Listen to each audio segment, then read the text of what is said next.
আর guardian যারা আছেন, চারটা কাজের প্রথম নাম্বারে তার সুন্দর নাম রাখা। কি নাম? বলেন বলেন। একটা অর্থবোধক নাম রাখতে হবে। আপনাদেরকে আমি বলছি, অনেকে স্বামীর সাথে নাম জুড়ে নিজের নাম লেখে না, এটা জায়েজ না। আপনি নাম লিখবেন বাবার নামের সাথে, কারণ স্বামী আজ আছে কাল নেই। কথা বলেন না কেন? আজকে যদি আপনার স্বামী তালাক দিয়ে দেয়, কালকে ওর সাথে দেখা করা কি? কথা বলেন। আপনার বাবার সাথে তালাক হবে? হবে না। এই জন্য মায়ের নাম, ছেলের নাম, মেয়ের নাম বাবার সাথে মিলিয়ে রাখা দরকার, কারণ কিয়ামতের দিন আল্লাহ বাবার নামের সাথে মিলিয়ে আপনাকে ডাক দেবে। উদউহুম লিআবাইহিম, তাদেরকে আমি ডাক দেব তাদের বাবার নামে। এই জন্য আমার নাম আমির হামজা, আমার বাবার নাম রিয়াজ, হামজা বিন রিয়াজ, রিয়াজের ছেলে হামজা। আমার মেয়ের নাম মাওয়া, ও যদি নাম লিখতে চায় এভাবে লিখতে পারবে, মাওয়া বিনতে হামজা, হামজার মেয়ে মাওয়া। কথা বুঝতেছে? এখন স্বামীর নামের সাথে যদি মিলিয়ে কেউ লেখে, আমার স্ত্রীর নাম মনে করেন তানিয়া, আমার নাম আমির হামজা, ও তানিয়া আমির লিখে দিল। 2 দিন পরে যদি ওর সাথে আমার তালাক হয়ে যায়, ওর মুখ দেখায় তো আমার জায়েজ নেই। কিন্তু আমার মেয়ে মাওয়ার ফারিহা, একেবারে মরণ পর্যন্ত ওদের সাথে সম্পর্ক কোনোদিন কাট হওয়ার সম্ভাবনা আছে। আশা করছি মাসলাটা বুঝেছেন। এখন থেকে বাবার নামের সাথে মিলিয়ে দেবেন, স্বামীর নামের সাথে না। মেয়ে যেই ঘরে আসে, সুন্দর একটা অর্থবোধক নাম তার রাখা দরকার। কিয়ামতে আল্লাহ যদি মানুষকে মাফ করতে গিয়ে একেবারে কিছু না পায়, একটা নাম যদি পায় সুন্দর ইসলামী নামের ওসিলাতে হলেও আমার আল্লাহ শেষ পর্যন্ত মাফ করে দেবে। একটা হাদিসে পড়েছিলাম, কিয়ামতে আল্লাহ বিচারের ময়দানে ডাক দেবেন মরিয়ম, হাজার হাজার মরিয়ম দাঁড়িয়ে যাবে। রব্বুল আলামিন বলেন, আমি তো এত মরিয়ম চাইনি, আমি চেয়েছি ঈসা নবীর মা মরিয়মকে। মরিয়ম নামের মেয়েরা ডাক দিয়ে বলে, রব্বুল আলামিন তুমি তো বলো নাই ঈসা বিনতে মারিয়াম কই? ঈসা নবীর মা মরিয়ম কোথায়? কথা তো বলে ডাক দাওনি। মরিয়ম বলে, যখন ডাক দিয়েছো দুনিয়ায় বিধান তোমার মানিনি, আজকে তোমার আদেশ শোনার পরে সঙ্গে সঙ্গে লাব্বাইক বলেছি। আল্লাহ পাক বলেন, আমার ঈসা নবীর মা মরিয়মের সাথে তোমরাও যাও আমার জান্নাতে। এমন নাম যদি রাখেন যে নাম শুনলে কুকুরেও হাসে। একজনের নাম শুনেছিলাম কুকু, কি না? কুকু।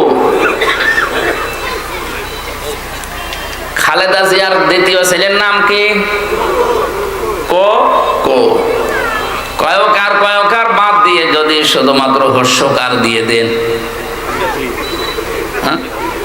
এই কো, ওর দাদি যদি ডাক দেয় যার দাঁত নেই, কি বলে ডাকবে? কুকুর। বলবে, কুকুর পানি নিয়ে আয়। বিশ্ববিদ্যালয়ে থাকাকালীন আমার এক স্যার গল্প বলছিলেন, এক লোকের নাম ছিল ফ্যান চাটা। লোকজন গরিব মানুষ তো এই জন্য ওই নামে তারে ডাকে। ধনী হয়ে গেছে লোকটা, এখন টাকা পয়সার মালিক, চিন্তা করছে আমার এত কিছু হয়েছে কিন্তু নামটা হবে না। এলাকার মেম্বার, চেয়ারম্যান মানুষদেরকে ডাক দিয়ে গরু জবাই করে খাওয়িয়েছে। বলছে, আমার নামের পরিবর্তন করবো আজকে। পোস্টার তো ছাপিয়েছে, পোস্টার এবার উদ্বোধন করবে চেয়ারম্যানকে দিয়ে। চেয়ারম্যান মাইক হাতে নিয়ে বলছে, ভাইরা আমার, বোনেরা আমার, লোকটা এতদিন গরিব ছিল, এই জন্য নামে সমস্যা ছিল না, কারণ গরিব মানুষের নাম হলেও হয়, না হলেও অসুবিধা নেই। আজকের টাকা পয়সা, অর্থ সম্পদ, সম্মানিত মানুষ আল্লাহ তাকে বানিয়েছে, আজকে নামের পরিবর্তন করতে চায়। আপনাদের সবাইকে খাওয়াইয়েছে, আমিও খেলাম। আজকে থেকে ওর নাম আমি পাল্টিয়ে দিলাম। ওর নাম এখন থেকে ফ্যান চাটা নয়, নাম হবে মধু চাটা। লোকটা মাইক হাতে নিয়ে বলছে, ভাইরা আমার গরু ছাগলও গেল, এলাকার মানুষ আমার বাড়িতে দাওয়াতও খেলো, আমার নামেরও পরিবর্তন হইলো, কিন্তু নাম থেকে ওই চাটাটা আর গেল না। আগে ছিলাম ফ্যান চাটা, এখন কি চাটা? এই জন্য আপনারা যারা গার্জিয়ান আছেন, মা বাবা বড় ভাই, তারা সন্তানের নামটা রাখবেন এমন ভাবে অন্তত নামের প্রভাব যেন তার কর্মজীবনে পাওয়া যায়। আসাদ, আসাদ মানে কি? সিংহ। আসাদ মানে এরকম নাম যদি অর্থবোধক রাখেন, আসাদুজ্জামান, জামানার সিংহ, বড় হয়ে যেন ইসলামের সিংহ হতে পারে। আসাদুল ইসলাম, শান্তির সিংহ, শক্তিশালী মজবুত। এরকম ইসলামের জন্য আমাদের সিংহ মার্কা পুরুষ দরকার আছে না নেই? নাম রেখে দিয়েছে বল্টু। এজন্য অর্থবোধক একটা নাম রাখা। 2 নম্বরে শুধু নাম রাখা না, তার পেছনে খরচ করা। একটা সন্তান প্রতিপালন করতে গিয়ে যদি কেউ খরচ করে, সে মেয়ের পেছনে কিয়ামতের দিন ওই টাকা পয়সার হিসাব আল্লাহ নেবেন না। আপনার মেয়ের জন্য যদি একটা জামা কিনে দেন, স্যান্ডেল কিনে দেন, খেলনা কিনে দেন, মেয়ের লেখাপড়ার পেছনে, তার দিন এলেম শেখার পেছনে যত খরচ হবে, ওই টাকাগুলোর হিসাব দেওয়া লাগবে না। অনেকে এখন খরচ করতে চায় না, জায়গা মতো অকাজে খরচ করে। 3 নম্বরে এই মেয়েটাকে শুধুমাত্র শিক্ষা দেওয়া, মানে টাকা পয়সা খরচ করে তার পেছনে বড় করা না, তার পেছনে দ্বীনের শিক্ষা দেওয়ার জন্য ব্যয় করার সামর্থ্য অনুযায়ী। বাংলাদেশ সহ আমাদের মুসলিম দেশগুলোতে এখন বিশেষ করে এই লাইনে যেগুলো আছে, এই লাইনের গুলো আমরা ইসলামী শিক্ষা পুরুষদের তুলনায় মেয়েদেরকে অনেক পিছিয়ে দিয়েছি।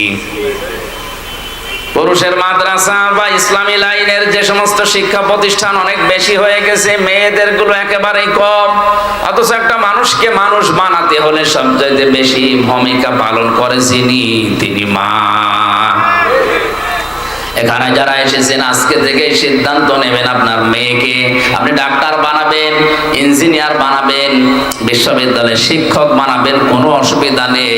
কিন্তু পাশাপাশি প্রথমেই তাকে আগে ইসলাম মানতে গিয়ে যা লাগে ওই শিক্ষাটা দিয়ে নেবেন। আর এই শিক্ষাটা যেখানে পাওয়া যায় এরকম জায়গায় আপনি যাবেন, এটা তো পাওয়া যাবে কারিতাসের যে স্কুলগুলো আছে, এখানে আশা ব্যারাকে, কথা বলেন না কেন? সন্তানকে প্রথমেই দেওয়া লাগবে ইসলাম মানতে গিয়ে যে নিয়ম নীতিগুলো আছে, এগুলো যেখানে শেখায় তার নাম মাদ্রাসা। বলেন, এরা যদি 1 থেকে অন্তত 5 পর্যন্ত এই নিয়ম নীতিটা জানতে পারে, ইসলামের মৌলিকটা 6, 7 যেটা এখন দেখতে পাচ্ছে, ওটা ওরা জানলেও বিশ্বাস করবে না। 7 বইতে ইসলাম শিক্ষা দিয়েছে দুর্গাদের এভাবে সাজিয়ে পূজা করা হচ্ছে, এটা ইসলাম নয়। এরা 5 পর্যন্ত যদি ভেদটা শক্ত করতে পারে, 6, 7 যে দরকার চ্যাপ্টার বাদ দেবে, তারপরও আল্লাহ বাদে দেবতাকে বিশ্বাস করবে না। মাথায় মগজ থাকলে আপনি বুঝেছেন। 4 নম্বরে একে এমন জায়গায় বিয়ে দেওয়া লাগবে পাত্র যেন সৎ হয়। আমরা অনেকে আছি এখন সন্তানকে বিয়ে দেওয়ার জন্য মা বাবার তুলনায় দেখা যাচ্ছে জিজ্ঞাসা করে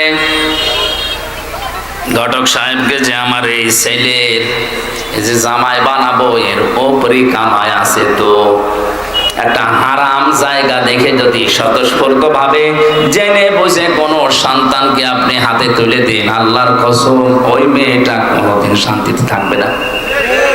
গভীর রজনীতে আপনার জামাই আসবে ডাল খেয়ে, লাল পানি খেয়ে, ওই সংসারে শান্তি থাকবে?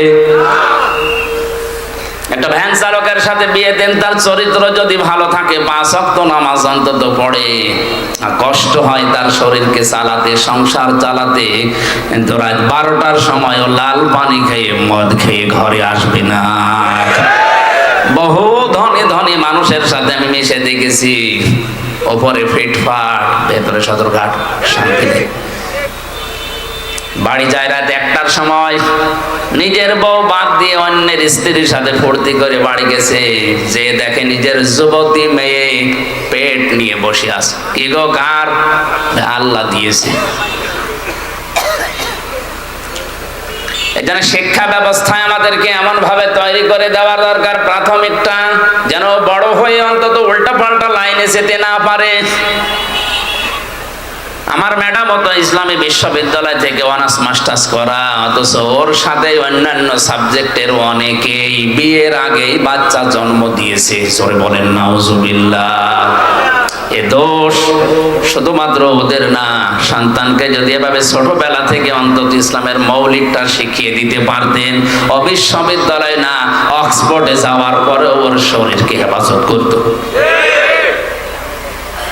কিন্তু দিনটা এমন খারাপ আসতেছে সামনে, এমন পর্যায়ে আমরা পৌঁছিয়ে যাচ্ছি, এভাবে যদি ইসলামী শিক্ষা নিয়ে ষড়যন্ত্র হতেই থাকে আর শিক্ষা ব্যবস্থা যদি এভাবে চলতে চলতে আমাদের আয়ত্তের বাইরে চলে যায়, কিছুদিন পরে আপনার যুবক ছেলে মদ খাই আপনার বাড়িতে আসবে, আপনি কিছু বলতে পারবেন না।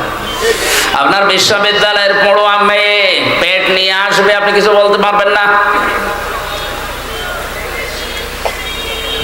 ইসলামের শিক্ষা দেওয়ার পাশাপাশি সন্তানদেরকে